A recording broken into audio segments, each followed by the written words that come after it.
Se você caiu nesse vídeo por acaso, saiba que o Tem Que Ler é um canal que discute assuntos abordados em livros de ficção, em especial aqueles que são clássicos ou que têm algum contexto histórico ou são baseados nele. Minha intenção aqui não é discutir o conflito Palestina e Israel, mas sim apontar os fatos históricos que formam um cenário do livro O Muro. O que eu vou dizer aqui não passa de informações muito resumidas a respeito desse conflito e foram coletadas através de textos, vídeos e também um documentário 5 câmeras quebradas. Então, se você tem a intenção de destilar ódio pelos comentários por qualquer motivo que seja, eu acho melhor você não perder o seu tempo. E se você pretende ver uma discussão mais aprofundada sobre o assunto, eu aconselho você dar uma conferida nos links que eu vou deixar aqui embaixo, que são vídeos e textos e o documentário também, para você ficar mais informado sobre o assunto, porque eu não sou nenhum especialista e também não me aprofundei no tema. Então, caso eu também fale alguma coisa que você tenha uma informação mais aprofundada e eu tenha falado algo equivocado, você, por favor, deixa aqui seu comentário, tá? Mas sem xingar a tia aqui, tá bom? Muito obrigada. Bom, para a gente poder entender o contexto histórico de O Muro, vamos precisar voltar alguns anos na história.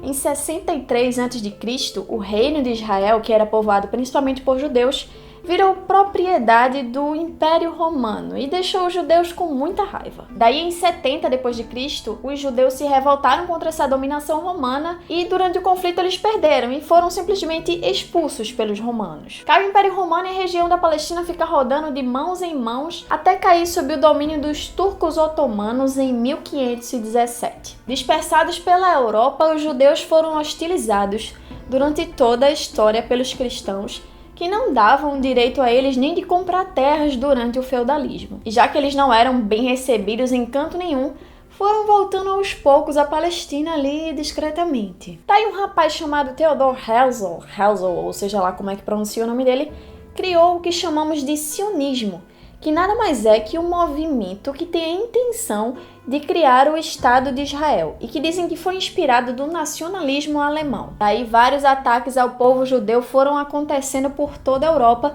e eles resolveram voltar desesperados para a Palestina, enquanto ela ainda pertencia aos turcos otomanos. Com o fim da Primeira Guerra Mundial, a Palestina ficou sob o domínio dos ingleses. E os muçulmanos que viviam lá, em sua maioria, estavam tudo loucos, morrendo de medo, afinal eles tinham acabado de se livrar dos turcos otomanos. Em 1945, que foi o fim da Segunda Guerra Mundial, a ONU, a Organização das Nações Unidas, foi criada e começou a pressionar a Inglaterra para que ela pudesse resolver a questão judaica na Palestina. A Inglaterra regou, deixou a peteca na recém-criada ONU, e a ONU resolveu que iriam ser criados 2 estados na Palestina. Um estado de Israel, que seria pertencente aos judeus, e o estado da Palestina, que seria propriedade dos muçulmanos. E Jerusalém, conhecida como a Terra Santa, que de acordo com a religião deles é a cidade prometida por Deus, iria ficar sob propriedade da ONU, não iria pertencer a nenhum dos 2 estados. Na época, os judeus eram 1/3 da população e iriam ficar com 56% das terras.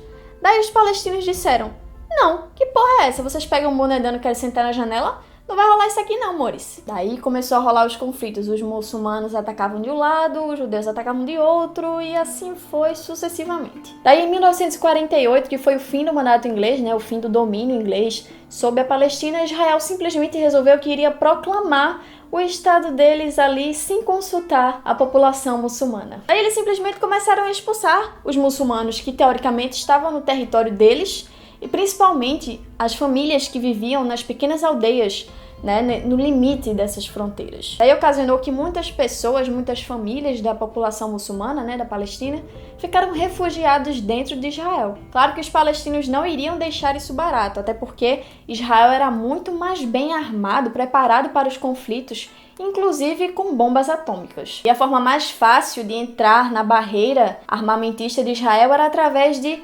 terrorismo, homens-bomba, bombas, enfim, isso aí que vocês já conhecem. Para resumir a história, em 1993, Israel fecha um acordo com a Palestina, que foi mediado pelos Estados Unidos, para que em 10 anos eles se retirassem da faixa de Gaza e da Cisjordânia, que eles já tinham ocupado, para que fosse tratado esse acordo de paz, que se chamou Acordo de Paz de Oslo. Mas é claro que Israel não cumpriu esse acordo em 2002, faltando apenas um ano para vencer esse acordo. Eles resolveram que iriam construir um muro nos limites da Cisjordânia, que eles também haviam ocupado, para isolar os palestinos e controlar poços responsáveis pela irrigação daquelas terras, que por sinal eram bastante férteis. Daí é que surge o nome do livro que vamos falar hoje, O Muro, que por mais que o autor tenha falado que essa história, né, o lugar que passa essa história não é um retrato ficcional de algum lugar específico na Cisjordânia, tem vários pontos inspirados aqui que a gente pode ter certeza que o assunto é Palestina e Israel.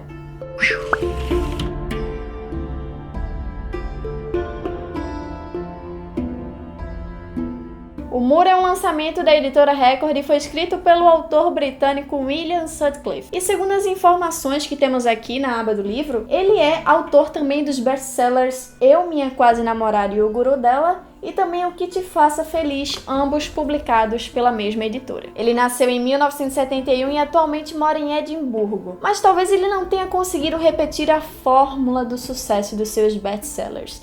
Talvez ele tenha escolhido a forma errada para romantizar uma história tão séria que é essa questão da Palestina e de Israel. Joshua é o personagem principal desse livro, narrado em primeira pessoa. Ele tem 13 anos e aparentemente é bem maduro para a idade. Ele mora numa cidade chamada Amarias, que está novinha e cheia de novas casas para novos habitantes. E na fronteira dessa cidade que ele mora, que é exatamente onde está localizada essa casa, há soldados armados por todos os lados e uma barreira enorme que se chama o Muro. Ele cresceu ouvindo que do outro lado era muito perigoso e que ele não poderia chegar lá de jeito nenhum.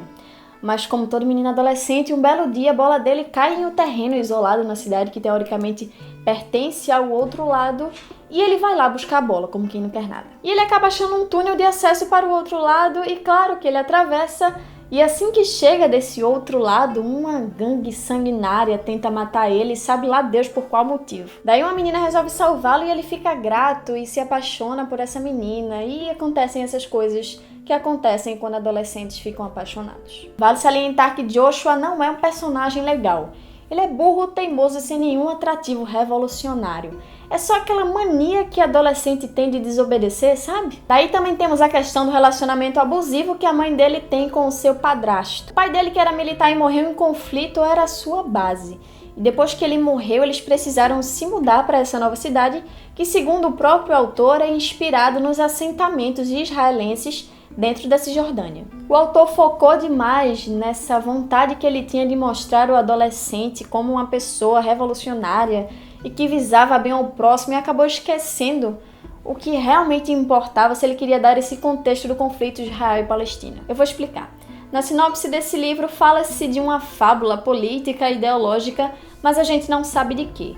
Na capa do livro diz o seguinte: uma história que vai emocionar os leitores de A Menina que Roubava Livros, O Menino do Pijama Listrado e O Diário de Anne Frank. Logo a gente pensa que é algo relacionado à Segunda Guerra ou que é alguma coisa muito parecida com esses 3 livros citados aqui, mas olha, pode ter certeza que não tem nada a ver com nenhum desses 3 livros. Do outro lado do muro, as pessoas passam fome, são hostilizadas por soldados e vivem na miséria. Há toques de recolher, soldados fazem suas rondas e conflitos acontecem o tempo todo nas fronteiras. Mas o autor está focando no perigo que o personagem está passando por estar do outro lado. Em nenhum momento se é falado porque ele está correndo tanto perigo, as pessoas ficam tentando esconder algo dele, mas nunca se é falado claramente o que é que está se passando ali. Então, o que é aquele muro? Quem são aquelas pessoas? Por que elas estão vivendo naquela condição de miséria? Nada é explicado pra gente. Então, para quem não sabe do contexto histórico desse conflito entre Israel e Palestina, você fica, o que está acontecendo? Daí eu só fui descobrir no final do livro, em uma nota que o autor escreve, que esse livro não é uma ficção com algum lugar específico da Cisjordânia, na questão Israel e Palestina. Eu fiquei, nossa, cara, eu nunca ia descobrir isso. Então, para poder entender o contexto, depois que eu terminei de ler o livro, eu fui loucamente procurar do que é que se tratava essa questão Israel e Palestina, que eu sabia que existia, mas eu não tinha entendimento, né, de onde tinha surgido esses conflitos. Então, eu precisei assistir os vídeos que eu tenho aqui na descrição para vocês, ler alguns textos e também assistir o documentário 5 Câmeras Quebradas, que é a história de um jornalista palestino, né, que vive do outro lado do muro, que filmou os conflitos durante 5 anos e foram 5 câmeras quebradas. Então, assim, é um documentário muito bom, que é uma coisa que mostra a realidade do pessoal da Palestina, né, dos muçulmanos. É pesado, se você não tiver estômago pra assistir, não assista. E também é um pouquinho difícil de encontrar ele. Você geralmente pode encontrar ele no Pirate Bay. Eu vou tentar deixar o link aqui pra vocês, da legenda e do vídeo também. Então todas essas imagens que vocês viram aí, né, desse vídeo que eu tô passando pra vocês, durante a minha explicação foi desse documentário. Recomendadíssimo, é um filmão da porra. Eu espero que vocês tenham gostado desse vídeo, que tenham entendido um pouco, mas se vocês não entenderam, querem se aprofundar no assunto, não deixem de verificar os links que eu deixei aqui, tá bom? Espero que vocês tenham gostado, não deixem de curtir também esse vídeo, de compartilhar para alguém que tenha curiosidade sobre o livro e sobre essa questão. E é isso, gente, um beijo e até a próxima!